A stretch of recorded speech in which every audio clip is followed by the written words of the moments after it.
Hi, my name is Matthew Jester. Please watch my video Hypnosis Abuse and Speech Inhibition. I will leave a link in the description. I'll also leave additional links in the description of other relevant videos. I've been abused with hypnosis, and my ability to speak is being inhibited with hypnosis, which is why I have to read everything when I make videos. If you notice me stuttering, speaking slowly, being unable to speak clearly, or any other difficulty speaking, I explain how this is being done to me in my video Hypnosis Abuse and Speech Inhibition. This is an organized crime operation investigation that has identified and obtained an overwhelming amount of various forms of evidence directly related to a series of letters that were sent to the celebrity Billie Eilish that were perceived to be threats of death. The evidence indicates these letters were premeditated by a third-party organized crime operation that utilized hypnosis to discreetly control and silence victims and witnesses. The evidence indicates that the letters written by John Matthew Hurl were actually warnings of death, not death threats, and that John Matthew Hurl was inhibited by hypnosis while writing them. And this is a very brief example here of just when I was taught handwriting with hypnosis. This was before and after, and I go into more detail in another video. Let's see, and then I also have some samples here of some very neat handwriting, and like my handwriting, but anyways, moving on. This is the article that we're going to be referencing, and then, let's see, I'll go ahead and get into the handwriting analysis aspect in a moment. First, I need to, let's see, it should be right here.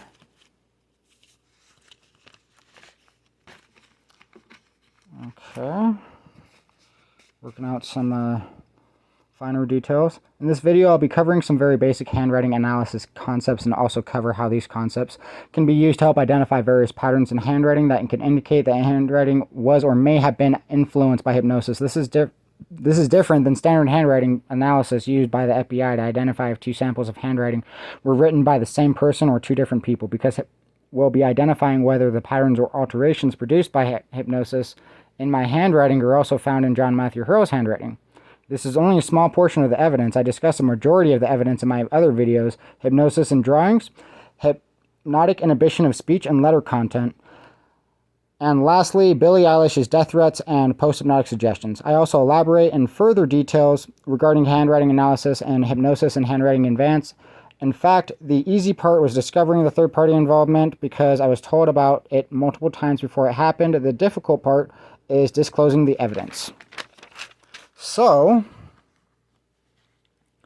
let's see here. I'll go ahead and get started. So, of course, I already covered the aspect of being taught to improve my handwriting with hypnosis.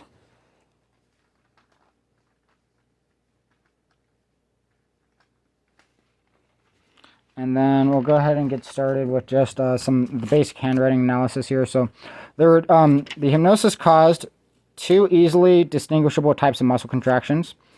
The first were brief, unexpected, abrupt muscle spasms, producing an abnormal light information protruding off the letter structure, resulting in an unacceptable variation from correct letter formation. So basically, how it looked was like a very brief twitch. And then moving on, the alterations in handwriting caused by the brief muscle spasm would be singular pen stroke abnormalities. Were often 5 times the length of standard pen strokes, and oftentimes would cross over multiple baselines. So I didn't see any of these in his handwriting, but this has happened to me a lot with hypnosis,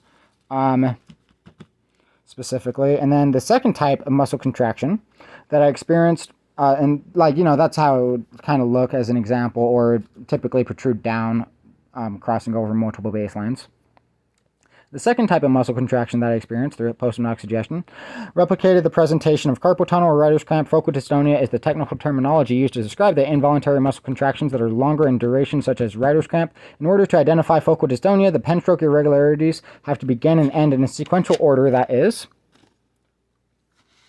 consistent with the duration of the prolonged muscle contraction, and the pen stroke alterations had to be capable of identifying a loss of motor control, with features such as a significant lack of accuracy or precision, distortion of line quality, deformities in letter formation, abnormal frequency of mistakes, and a deficiency in neatness and or legibility in comparison to a standard sample of the individual's handwriting. Increased size and pen pressure can indicate overcompensation for loss of motor control, because longer pen strokes require less precision and accuracy than shorter pen strokes, and increased pen pressure can restrain some uncontrolled movements by restricting the range of motion in the wrist and hand, as well as concentrating pen stroke pressure to control shaking. If the alterations lower the quality of the handwriting, then the alterations were most likely undesired and unintentional, which significantly limit the amount of logical explanations and possible causes other than the loss of motor control.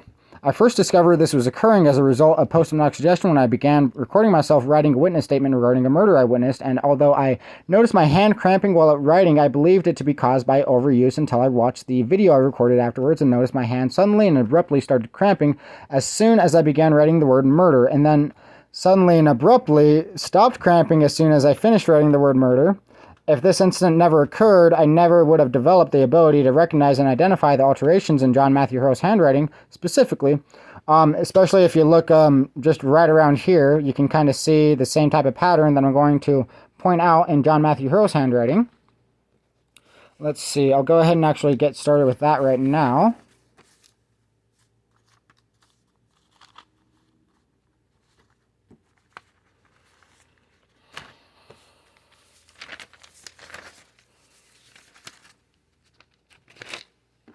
All right, so this was it. And I mean, these are some of the examples from the FBI website, right?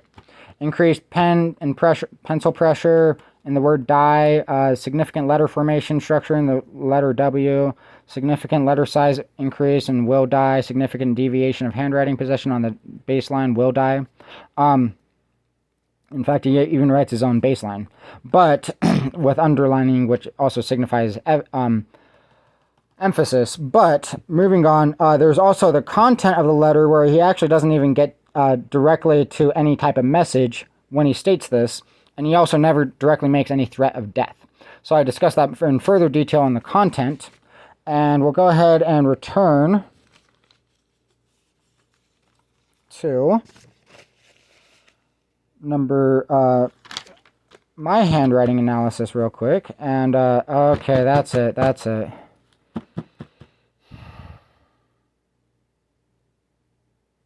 All right, because if you noticed, I didn't mention, all I did was specify the type of alterations in the handwriting, and this is actually evidence of it too, specifically.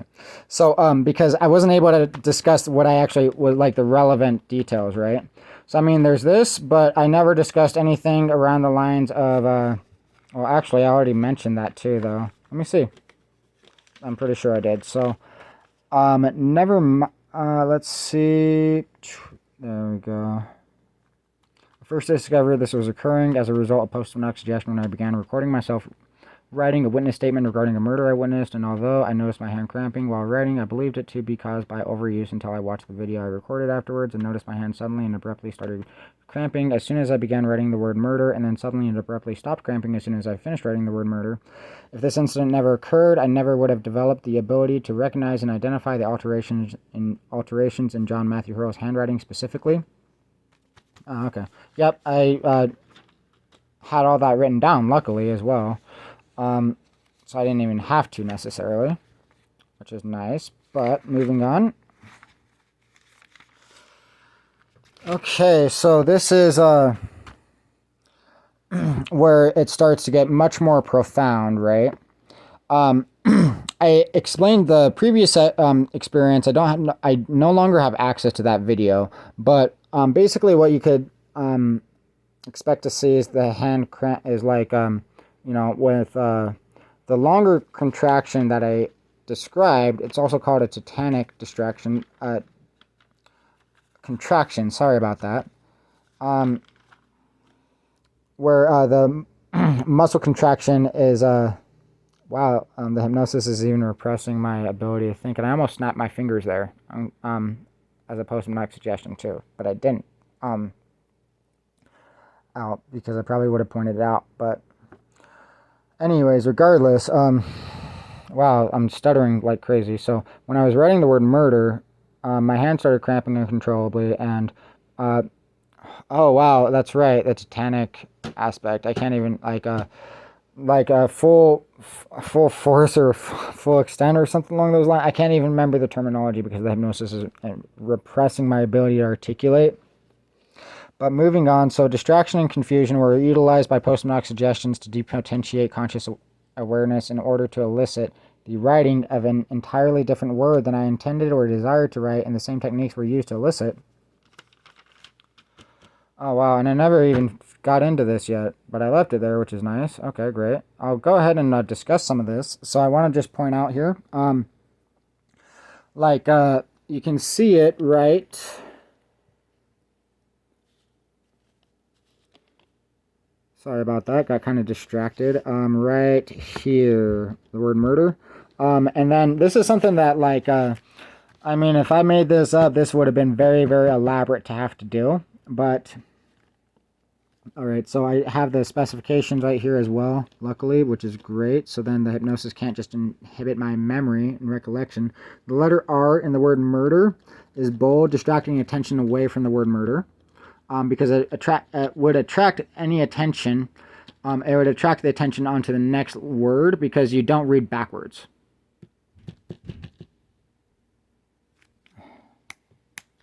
That's something I want to write down too. And I will. But, so there's that, and then the letter C, and you can actually see much more evidence in my handwriting, upon analysis where you're like, okay, something happened, right? Definitely. Letter C in conceal in the beginning is also bold, drawing any attention away from the word murder that isn't already drawn away by the letter R in bold. So this distracts any attention that would originally be brought to the M in murder, right, at the beginning, because this is just bolder, and then naturally you want to read it because it goes up. Wow, that was very elaborate, actually. Dang. A little too elaborate just for that, right? They really dug their own grave here. But anyways, so yeah, it distracts, draws attention away from the word murder that isn't already drawn away by the letter R in bold. So naturally, when you look at, if you tried to look directly at the word murder, you would notice the C first, and then you'd read the word because it attracts the attention. It requires you to draw attention to the baseline below the word murder to read the letter that's in bold. And I mean, that's something that is specific, a psychological concept. And then, of course, there's even a larger letter E, which is not easily distinguishable or readable, but it is there. And what you can tell from that is, sorry, the hypnosis is really inhibiting me right now. The hypnosis is really inhibiting me right now. The hypnosis is really inhibiting me right now. So the E is much larger than R as well, which draws the more attention away as well. Sorry about that. That wasn't that difficult to say, was it? This was all used to conceal evidence too of what I was writing. And I mean, you see over here, it turns into like a crazy picture, right? So anyways, what you see here is, okay, well, let's see. Further distractions in the drawings as a whole. So, I mean, let's see, but I think I say that twice, basically.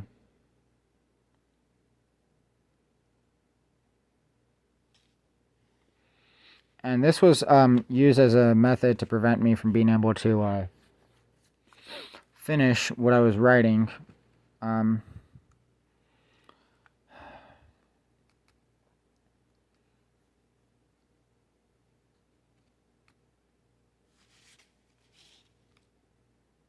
Okay. So that is listed twice, literally. Okay. Alright, well, I'm gonna have to fix that, but, yeah, so anyways, this is really bad. Anyways, sorry about that. But yeah, okay, so you can see here it says stick figure with dreadlocks and the letter H in my name, Matthew. A second sticker figure in the letter N and investigate. So there's the H right there.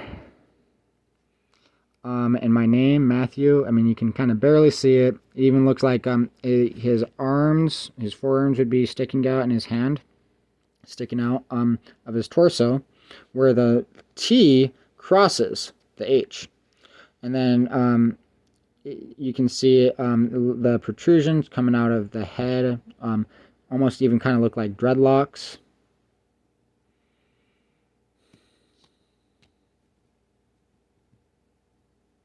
And then the N in investigate is another stick figure as well. I was also hypnotized to think this one was me on my phone. And this one was me on a notebook, writing in a notebook.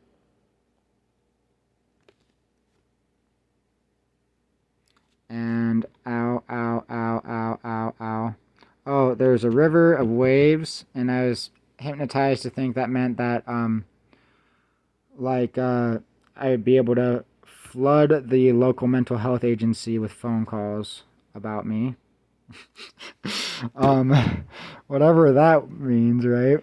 I could elaborate that in further detail, but it requires further explanation. And I mean, there's that. So like, yeah, there's that. That's not the only one that I have.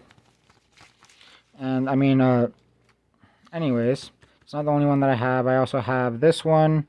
This one is not the best example, but you can kind of see here in the word feelings, this was a direct interruption from what I was writing, that the G is almost, the S is almost completely illegible unless you closely examine it, and you have to even, it's practically indistinguishable, and then the G as well, and of course the lines are much wider and bolder than the rest of the word, which was used as a technique to decrease resistance to drawing as a distraction. And then that's what ended up happening there. That's a second example of hypnosis being used to inhibit my ability to write. I also have some examples here of some drawings. So this I'll get into later. This is further evidence. Like, these are all the things that I was hypnotized to draw. Anyways, moving on.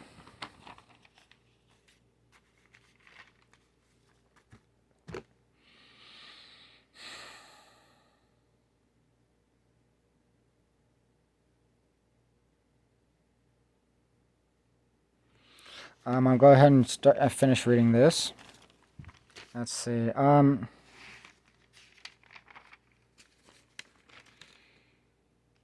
Distraction and confusion were utilized by post-hypnotic suggestions to depotentiate conscious awareness in order to elicit the writing of an entirely different word than I intended or desired to write, and the same technique was used to elicit a variation in line thickness in a letter of a word by increasing pen pressure and or retracing the pen strokes that comprise the targeted letter. Upon discovering the alterations in my handwriting were not only caused by hypnosis, but were also evidence of hypnosis altering my handwriting, and I developed a very specific technique to collect that evidence. Before I began collecting the alterations in my handwriting as evidence, I would simply erase and rewrite the word, or erase the undesired word and rewrite the correct word, or I would cross it out with multiple horizontal lines and rewrite the desired word. And since this would conceal the evidence, and I began crossing out the altered words to preserve legibility with a singular horizontal line, rewriting the word as intended, or circling the specified alterations and rewriting the word as intended. I noticed a similar pattern in John Matthew Hurl's handwriting in combination with consistent patterns of communicating partial or incomplete thoughts, ideas, and messages, patterns of excessive repetition as a form of overcompensating for an inability to communicate, and even giving a specified warning of death and then describing the warning in such an indirect, vague, and repetitive manner that he's literally incapable of articulating a complete train of thought or message that shared identical patterns to what I'm experiencing. From a discrete and subtle technique utilizing hypnosis to only partially inhibit and repress memory, as opposed to a complete inhibition of speech, which is too noticeable. And I was supposed to write speech there, too. That one I really need to write. Very important.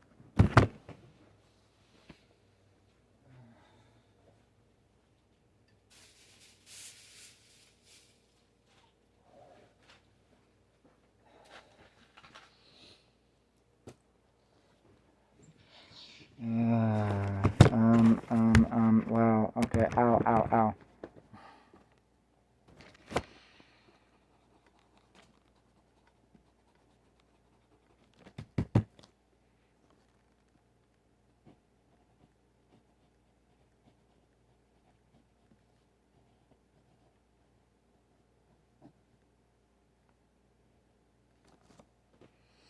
There we go. Alright, so I fixed that one. There are some more things I need to fix, and that was the pictures right here. Okay, I'll have to grab some more sticky notes for that. Let's see. In just a second.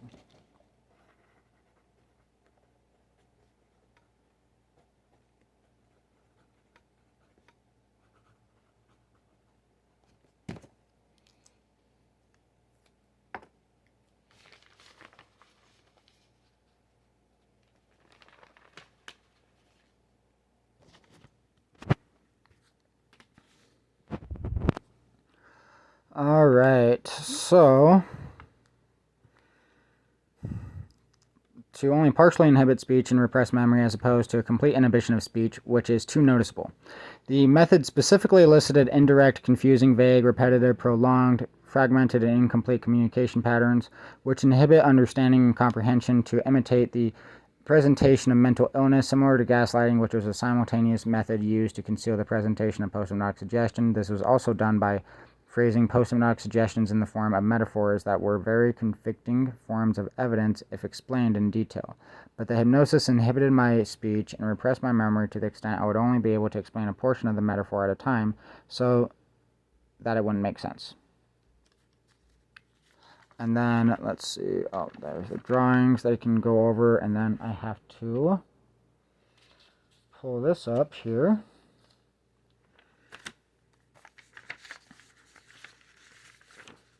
There we go. Alright, so this is an example of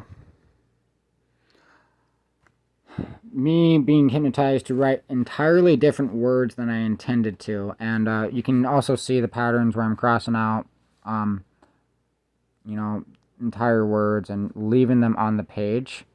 And I mean, I still had a pattern of scratching some things out completely, but not entirely, which, you know, I developed a singular line pen stroke because it would be like it would conceal the evidence that would be left on the page from the multiple horizontal pen strokes. And basically what here's an example. The big difference between so this was in regards to a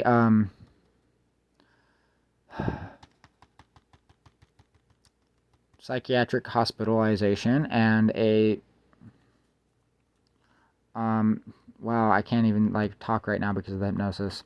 Okay, that's it. So you know, like a psychiatrist is not you know, in a psychiatric hospital, it's not going to be a psychiatrist that's going to be restraining an individual or administering medication themselves. It's going to be security and you know, typically it'll be like a nurse that'll administer the medication because the psychiatrist will not be on the shift.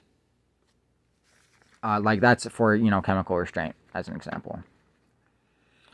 And so, you know, like that's a very blatant example, and, you know, I write nurses instead of psychiatrists, and then I'm writing completely different things.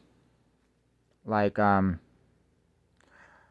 because there was no threatening to contact an attorney at all in the incident, but the patient did continue to beg and plead to see a doctor and for medical medication. Anyways, moving on from there.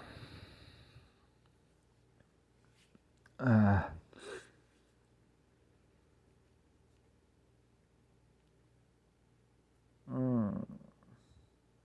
the hypnosis is really... Sorry about that. I'm sorry. Anyways, that's the hypnosis. So, oh, I also have this example, and I actually got this one, right? This one's much better than this one is, actually. This one's much older. But this one I actually even have filmed on camera, me writing it. And you can see here that I also have it filmed here where, you know, like there are a lot of alterations and variations here. So this was the pattern interrupt that I was talking about, distracting conscious awareness and writing entirely different words than intended. Example for number 4. 3 samples of crossed out words and in John Matthew Hurl's handwriting. And so you can see here that the video is going to, and then